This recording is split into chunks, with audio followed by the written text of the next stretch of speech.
31 anos sem Chico Mendes. 31 anos de muita luta, de muita batalha. Lutas essas e batalhas essas que hoje correm risco de um retrocesso profundo. A nossa sociedade vive momentos turbulentos, momentos em que seus direitos, os direitos das pessoas e das populações tradicionais correm risco. E para falar sobre isso, sobre o legado de Chico Mendes, os 31 anos de morte, os 75 anos de vida se ele tivesse hoje entre nós, e toda a luta do Comitê Chico Mendes, nós estamos aqui para conversar com a filha de Chico Mendes, Ângela Mendes. Tudo bem, Ângela? Tudo bem, Léo. Muito obrigada pela oportunidade. Tá? Ângela, é um prazer muito grande conversar com você, né, nesse momento em que a gente inicia mais uma semana Chico Mendes, e eu começo fazendo a seguinte pergunta: Chico vive? Chico vive. Vive através do seu legado, né, e através de todas as conquistas que as populações e os povos da floresta tiveram ao longo desses anos e que começaram lá atrás, né, com a luta, com o movimento liderado por ele em Chapuri. Mas embora você diga que Chico Mendes vive, hoje a gente vive uma nova realidade, um novo momento. É verdade. Como é que você está vendo esse novo momento, essa nova realidade do Brasil e do Acre? Bom, para mim, como filha, primeiro é como se estivessem tentando assassiná-lo mais uma vez, né? Como você acabou de falar, os retrocessos são muitos. Quando a gente fala do legado do meu pai, a gente está falando principalmente das reservas extrativistas e todas as outras modalidades de territórios de uso coletivo que vieram a partir desse modelo, né?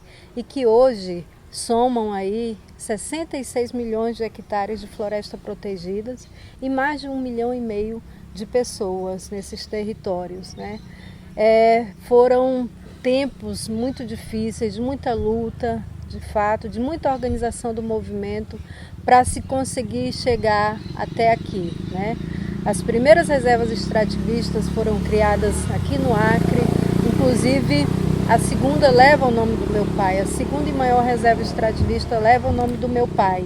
Mas essa segunda e maior reserva extrativista, hoje o que nós vemos lá é muito conflito, os conflitos voltando para Chapuri. Exato. O ministro do Meio Ambiente, inclusive, reuniu com alguns acusados de cometer crime e determinou que não tivesse punição. Como é que você vê esse tipo de coisa?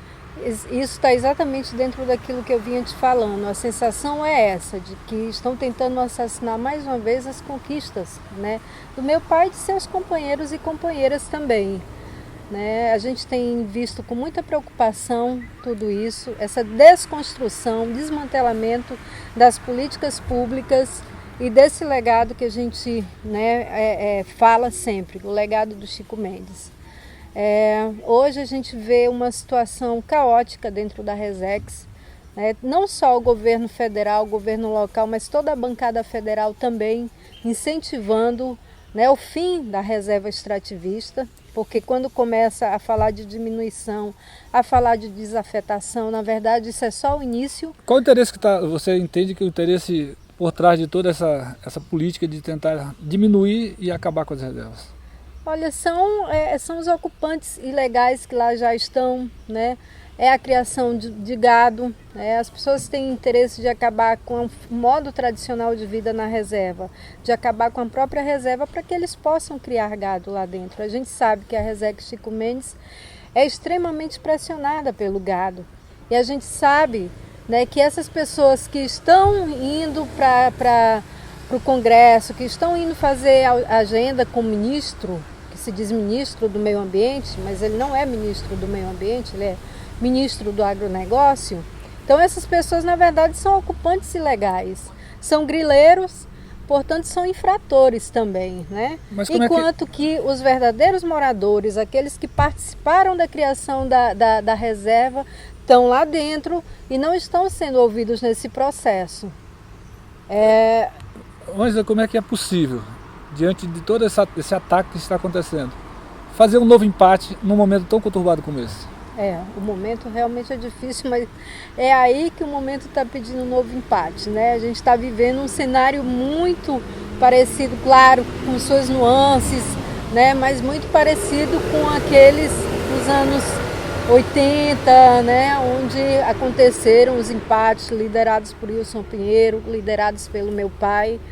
Então, assim, acho que o empate hoje se dá pela comunicação, se dá pela defesa veemente, né, do legado do Chico, e a sociedade também se empoderando e se informando disso, né? Nós precisamos que a cidade também, que as pessoas da cidade também saibam que a proteção das florestas é um compromisso não só de quem mora na floresta, mas de quem também mora na cidade e que, de certa forma, é beneficiado pela floresta. E o papel que esses povos da floresta desenvolvem de proteção, de guarda dessa floresta, é muito importante. Nós tivemos 20 anos de governos ditos progressistas, de esquerda, que também cresceu afirmando o legado de Chico Mendes. O que é que você acha, na sua opinião, o que é que faltou para que esse discurso fosse incorporado por quem está nas florestas e por quem está na cidade? O que é que faltou, na sua opinião, efetivamente? Na minha opinião, faltou, talvez, as políticas públicas da floresta serem construídas com as populações de floresta. Mas se você for ver, existe um recorte muito grande, né? Eu creio muito que o governo de esquerda dialogou com essas populações, né? Criou agenda com essas populações, tanto em âmbito federal como em âmbito local.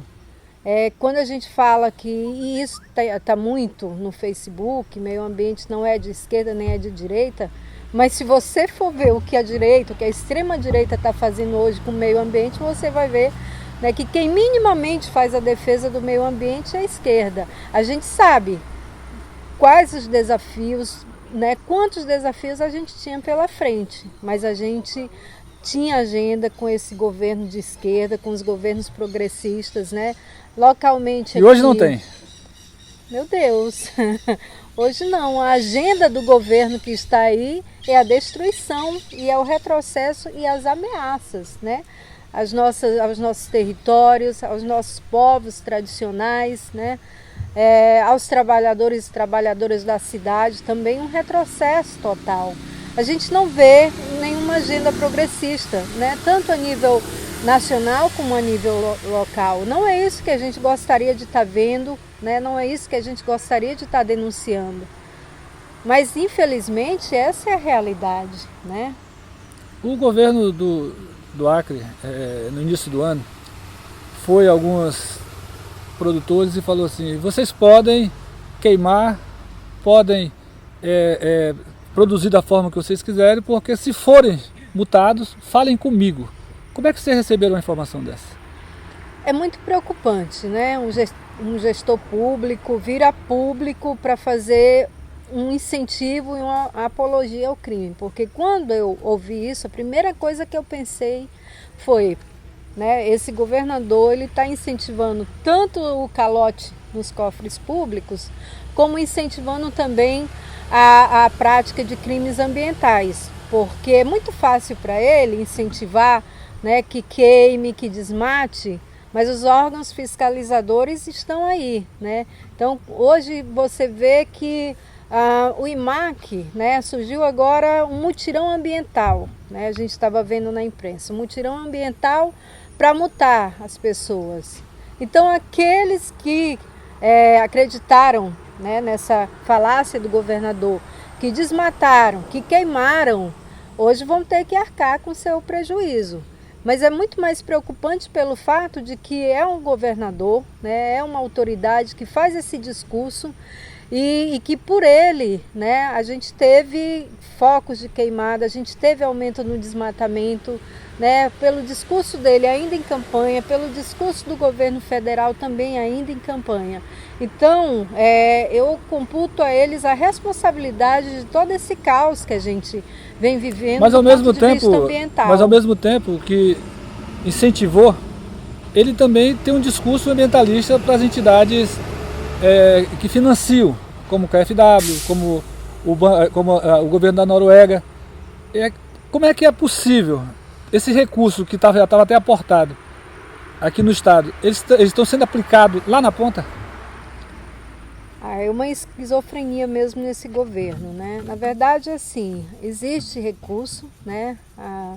O RENCA-FW, né, tem esse contrato com o governo do estado, mas não vem sendo executado. Lá na ponta, os beneficiários, por exemplo, do subsídio da borracha, desde o início desse governo até agora, ainda não receberam seu subsídio, que é um componente importante na renda deles, né?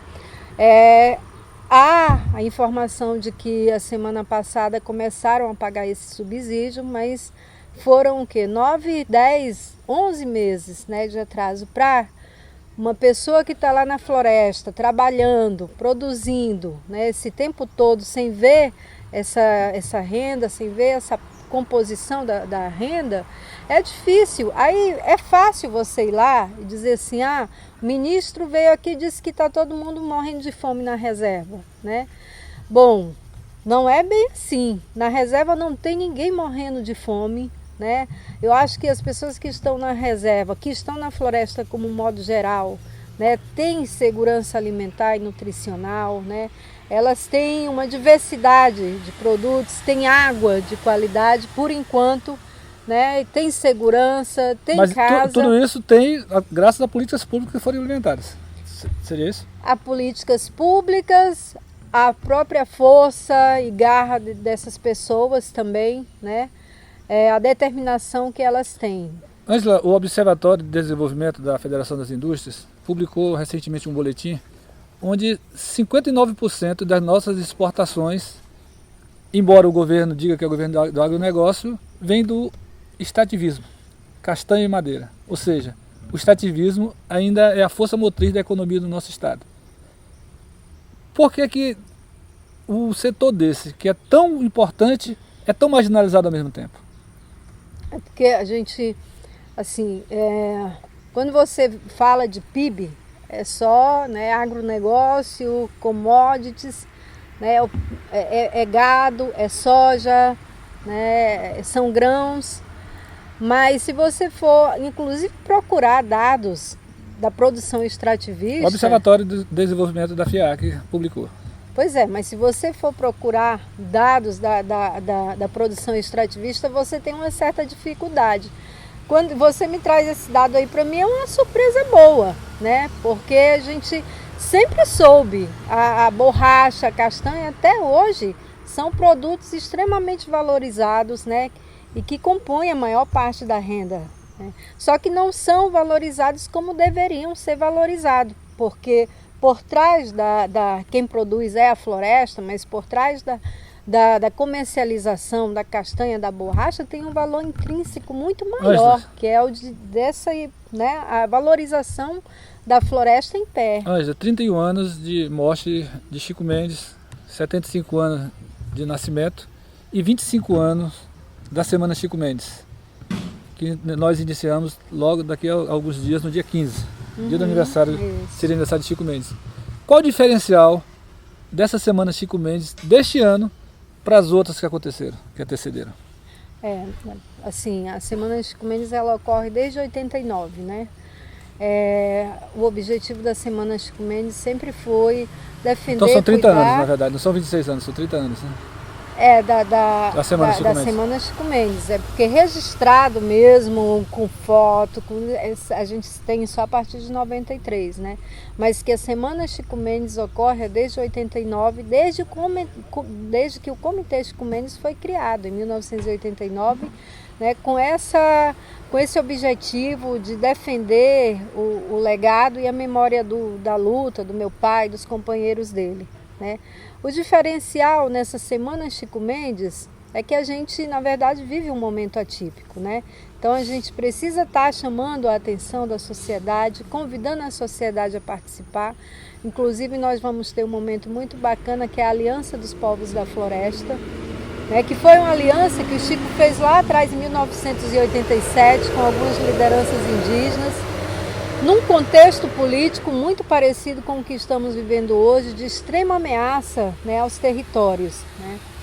Então a gente faz esse resgate dessa aliança muito simbolicamente, trazendo também a ameaça que hoje cerca populações indígenas também extremamente ameaçadas, assim como as populações tradicionais extrativistas. Então você clama a sociedade, as pessoas envolvidas, pelo novo empate nesse momento?